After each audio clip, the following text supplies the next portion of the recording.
mati karena kelaparan, Brad. Bahkan nggak tanggung-tanggung nih, korbannya sampai puluhan juta, Brad. Yo, what's up, Brad?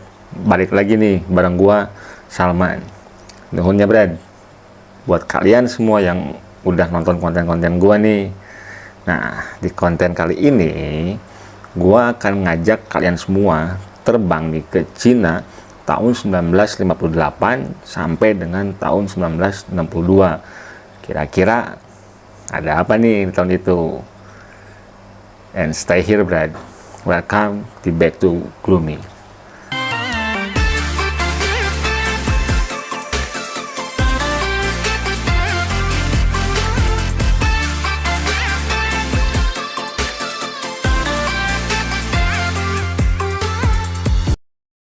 Kira-kira nih, apa yang dipikiran kalian ketika mendengar sebuah negara yang bernama Cina, or maybe Tiongkok nih, Brad?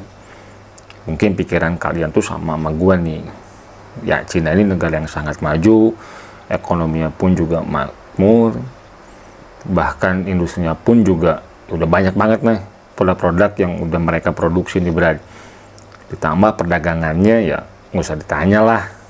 Cina nih sekarang lagi keren banget nih di eranya Xi Jinping, Brad. Nah, apalagi dengan agendanya Xi Jinping ini yang One Belt, One Road to Beijing nih, Brad. Ada beberapa negara yang di bawah cengkeraman Cina nih, Brad. Salah satunya ya kayak Sri Lanka, atau mungkin juga Myanmar, beberapa negara-negara ya di Asia nih, Brad. Nah, tapi lain dulu, lain sekarang nih, Brad. Yang gue ceritakan bukan kemajuan Cina pada saat ini, tapi pada saat itu di Cina tuh pernah ada terjadi tragedi atau bencana nih, Brad, yang mengakibatkan puluhan juta orang mati karena kelaparan, Brad. Tragedi atau bencana ini terjadi ketika Cina dipimpin oleh Mao Zedong nih, Brad. Nah, kira-kira tahu nggak nih kalian siapa Mao Zedong ini, Brad? Nah, Mao Zedong ini dia seorang revolusioner dan dia tokoh komunis yang dia membangun komunis di Cina pada saat itu, Brad. Dan Mao ini mendorong agar rakyat Cina tuh berkembang pada saat itu, Brad, dengan mengandalkan kolektivisasi dari sumber daya alamnya dan industrialisasi cepatnya nih, Brad. Dan si Mao ini memiliki pengaruh yang sangat besar pada masyarakat Cina dan juga budaya di negeri tirai bambu itu nih, Brad. Sekaligus memiliki pengaruh global terhadap revolusioner politik di Amerika dan di negara-negara barat nih, Brad. Sekitar tahun 1960-an lah sampai tahun 1970-an nih, Brad. Tapi di konten kali ini gue nggak akan cerita tentang kesuksesannya Mao Zedong, Brad.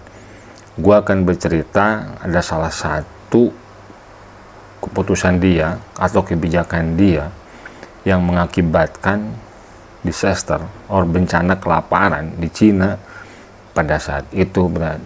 Bahkan nggak tanggung-tanggung nih, korbannya sampai puluhan juta, Brad. Pada tahun 1958 telah terjadi nih, Brad, kelaparan yang sangat buruk pisan lah sepanjang sejarah Cina atau sejarah dunia nih, Brad. Yaitu kelaparan ini tuh diakibatkan oleh pemerintah dan para pemimpin komunis saat itu ingin menghilangkan sebuah populasi salah satu hewan nih, Brad. Ya, mengakibatkan ekosistemnya jadi nggak terjaga nih. Nah, perlu kalian tahu nih, kelaparan ini mengakibatkan kematian 15 juta ya sampai 30 jutaan lah orang meninggal pada saat itu. Tapi beberapa sejarawan beda-beda lah pendapatnya tuh terhadap jumlah kematiannya. Nah, menurut perkiraan umum berkisar 15 sampai 30 jutaan yang tewas. Tapi menurut Frank Dikötter, yaitu salah satu penulis, dia menulis dalam bukunya yang berjudul The Great Famine in Mouse in China, menghitung bahwa setidaknya ya 45 jutaan lah menurut dia tuh orang mati sia-sia antara 1958 sampai dengan 1962 Ketika itu Mao Zedong, yaitu sosok yang membangun komunis di Cina nih Brad, ingin mendorong seluruh rakyatnya menjadi negara paling berkembang di dunia. Namun seketika celototlah dengan kebijakannya. Yaitu ada salah satu kebijakannya di periode itu yang paling absurd lah menurut gua mah, yaitu kampanye tentang 4 hama yang menurut Mao ini menghambat perkembangan Cina. Nah, lalu si Mao itu mendeklarasikan 4 hama eta, tikus, nyamuk, lalat, dan satu lagi burung gereja. Nah, kemudian si Mao ini mengerahkan seluruh warga Cina untuk berusaha menyingkirkan hama-hama itu dengan segala cara. Nah, untuk 3 hewan pertama sih kayak lalat, tikus, nyamuk dimusnahkan, oke lah demi kebersihan dan kesehatan. Tapi yang keempat kayaknya nggak perlu deh burung gereja nih dibantai. Nah, tapi ya si Mao ini menetapkan kalau burung gereja ini masuk dalam daftar hewan yang akan disingkirkan karena dianggap mereka makan biji-bijian nih Brad. Sedangkan si Mao ini ingin biji-bijian khusus untuk makanan rakyatnya. Akhirnya burung gereja itu dibantai. Tapi ya ada harga yang harus dibayar mahal nih akibat pembantaian burung gereja ini Brad. Gak lama kemudian ya, burung gereja ini terancam punah nih di Cina. Akhirnya harus mendatangkannya di negara lain. Dalam sejarah dunia sudah banyak nih terjadi bencana lingkungan yang mengakibatkan kematian Brad. Tapi nggak ada apa-apanya lah kalau dibandingkan dengan negara Cina pada tahun 1958 ini. Nah, keputusan Mao dengan menghilangkan hama burung gereja ini sangatlah gegabah. Nah, dan juga nggak hanya faktor itu Brad sebetulnya yang mengakibatkan kelaparan ini. Ada kebijakan lainnya yang diterapkan menyebabkan ya efek domino ke kehancuran Cina pada saat itu Brad. Sebelum gue bercerita tentang faktor-faktor yang lainnya yang menyebabkan krisis pangan dan bencana kelaparan ini, nah gue akan cerita nih bagaimana nih Cina berperang dengan si burung-burung gereja ini teh. Sarang dan telur-telur burung gereja ini Brad dihancurkan. Tapi ada lagi nih cara mereka memusnahkannya. Metode pemusnahan ini rada aneh nih. Mereka ngejar-ngejar burung gereja ini dan membuat banyak suara ya sampai burung gereja ini mati kelelahan. Kasian banget ya burung gereja ini yang harusnya mereka perlu beristirahat di sarangnya karena setelah aktivitas secara burung membutuhkan konsumsi energi yang intens. Kadang si burung ini terbang kemana-mana mencari makanan. Ketika mereka akan beristirahat di sarangnya, ya nggak bisa karena dengan suara-suara yang aneh ini. Pada akhirnya ya kelelahan, matilah Brad. Dikarenakan metode si Mao ini yang nggak cukup presisi nih Brad, ketika melawan burung-burung gereja ini, ya akhirnya yang mati bukan hanya spesies burung gereja ini, burung-burung lain pun juga ya ikut mati. Beberapa sumber menyebutkan saat itu banyak orang yang menghancurkan sarang-sarang burung gereja ini ya di kota-kota seperti Beijing dan kota-kota lainnya. Dan kejadian ini pun juga ditulis di jurnal Tiongkok dan aktivis lingkungan yaitu Daiking bertahun-tahun yang lalu Brad. Si jurnalis ini menyebutkan kalau Mao itu tidak tahu apa-apa tentang hewan dan nolak lagi mendiskusikan rencananya gitu, atau mendengarkan para ahli lah minimalnya gitu. Lalu apa yang terjadi nih? Ya akhirnya populasi serangga atau belalang meledak nih di Cina Brad. Ya karena nggak ada burung gereja yang memakannya. Nah, akibatnya tanaman-tanaman di sana hancur karena ya terserang hama belalang ini nih Brad. Dan kemudian jutaan orang meninggal karena kelaparan. Namun agak susah nih Brad memastikan ada korelasinya antara si pembantaian burung gereja ini dan wabah serangga ataupun juga kelaparan. Nah, Karena yang paling banyak dimakan burung gereja ya biji-bijian, meskipun ya ada di periode tertentu si burung gereja ini teh mencari makan untuk diberikan ke anak-anaknya gitu. Tapi sih bisa jadi karena tadi diceritakan ada burung-burung lain pun juga ikut mati, mungkin si burung-burung pemakan belalang ini tuh atau serangga ini pun juga ya ikut mati gitu, Brad gitu. Tragedi dan kejadian pemandian burung gereja ini saat itu ya dijadikan inspirasi bagi seniman-seniman Tiongkok, Brad. Saat itu mereka tuangkan dalam karya seni mereka, ya dalam bentuk lukisan atau mungkin karya-karya ukir, Brad. Ada lagi nih pendapat lain nih, Brad, dari jurnalis yang bernama Platt. Nah, Platt ini berpendapat nggak salah untuk mengatakan bahwa kampanye melawan burung gereja ini berkontribusi ya pada kelaparan massal ini. Nah, tapi juga ada faktor-faktor lainnya nih yang membuat segalanya lebih buruk lagi.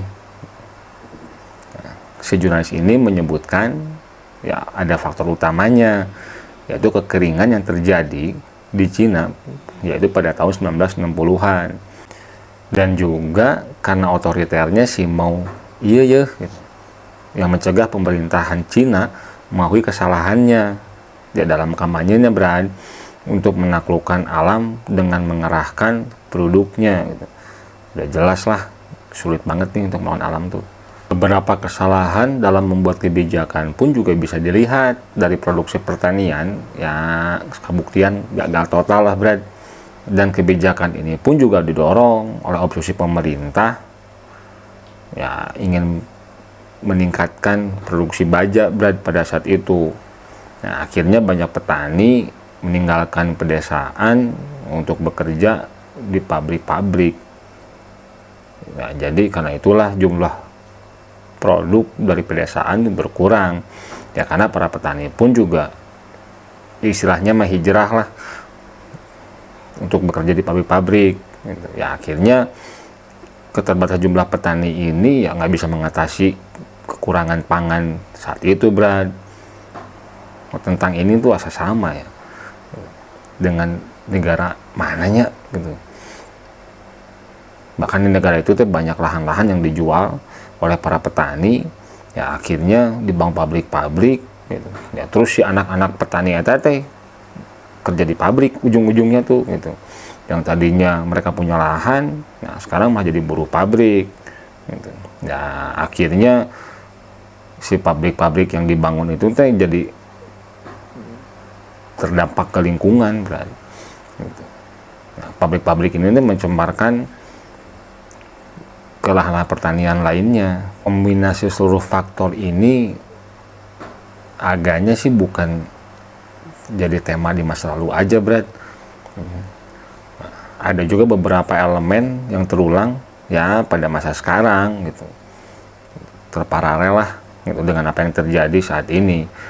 Bisa dilihat ya kebangkitan otoritarianisme ini tuh di seluruh dunia ya mulai bangkit lagi, Brad. Yaitu ada orang-orang atau pemimpin yang membuat keputusan yang nggak berdasarkan sains lah gitu. Bisa dilihat ya kekeringan sudah mulai parah nih sekarang ditambah ya dengan isu global warming gitu. Dan banyak kasus di mana alam teh telah kehilangan keseimbangannya. Padahal di agama gua sih udah menjelaskan gitu kalau Tuhan itu menciptakan manusia sebagai khalifah atau pemimpin nih, Brad. Ya asumsi gua sih tugas khalifah ini tuh sebagai penyeimbang alam ya, karena Kanjeng Rasul itu diutus ya sebagai rahmat alam di, Brad gitu. Sorry ya kalau gua salah, udah kurang taat orang ke agama mah. Tragedi penganiayaan sama burung ini tuh nggak terjadi hanya di Cina aja, Brad gitu. Nah, ini juga pernah terjadi di Amerika ya, meskipun bedalah dengan di Cina, Brad. Nah ini, Brad, cerita tentang sejarah di Cina, yaitu sejarah kelaparan di Cina, Brad.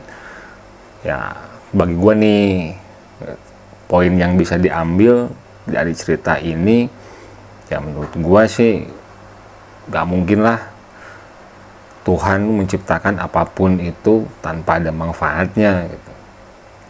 Contoh kayak burung-burung itu juga ada ya karena ada manfaatnya. Ya menurut gua sih buat jaga ekosistemnya nih berat gitu. Nah, dan juga masalah industri rada PR lah gitu. Mungkin kalian pun juga udah sering ngalamin lah. Terkadang untuk menginginkan kemajuan industri dan dibangun pabrik-pabrik akan mengakibatkan ya dampak yang besar ke lingkungan berat, dari mulai polusi udara, terus pembuangan limbahnya. Kayak contoh nih sekarang gitu loh, berkampanye mobil listrik lah, segala sesuatu tentang listrik lah gitu loh.